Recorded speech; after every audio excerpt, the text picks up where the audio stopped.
What's happening, guys? Welcome back. Today I'm going over my real estate photography shoot that I had yesterday.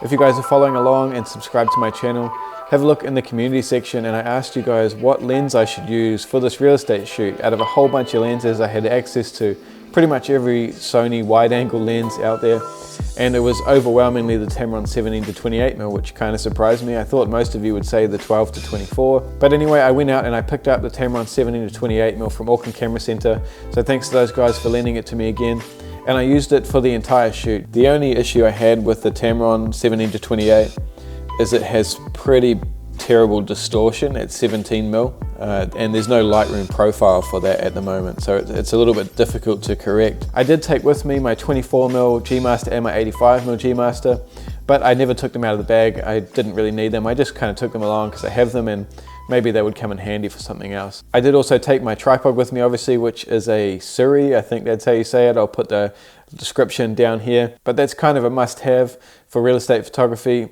And I also took a flash with me with a trigger just in case I needed it, but the houses were really well lit and had nice bright walls, so I didn't really need them. Now, one of the main things I picked up over the years of doing real estate photography, which like I said isn't a whole lot, but one of the really important things you've got to think about is the height of your camera and also just having it level so all your lines are straight. Other than the odd shot where you're going to maybe get a little bit creative and showing some space or something, you're really going to want to have your camera about chest height or stomach height depending on what you're photographing exactly, and just make sure your lines are straight. The next thing you'll want to think about is just how you go about exposing the shot.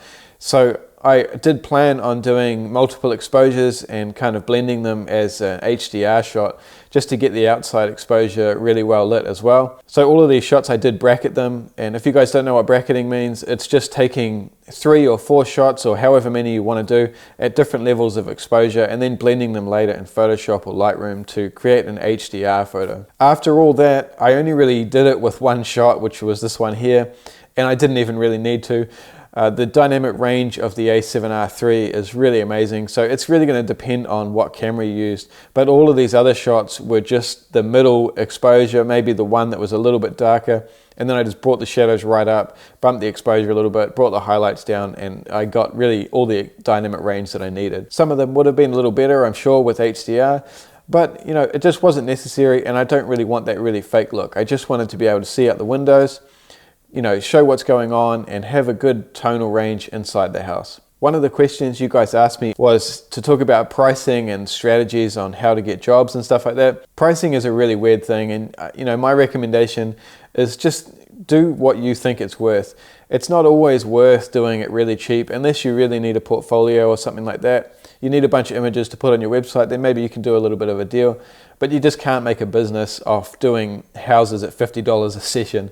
So really just think about what you need to make this a viable business, if this is what you're thinking about doing. I take the same approach with my weddings, so I figured out what kind of lifestyle I wanted to live, then I figured out how much money I need to make that lifestyle, and then I figured out how many weddings at what price I need to do. So you kind of figure out what you need and then work back from there. The same goes with any kind of genre of photography, I'm sure. This is the first time I've done a video on this kind of subject, so if I've missed something out or you guys want to know a little bit more information or different techniques, drop a comment below. I have some more jobs coming up with this same guy, so let me know what you want to see next and I'll make some videos on that. Otherwise, thanks for watching, subscribe to my channel.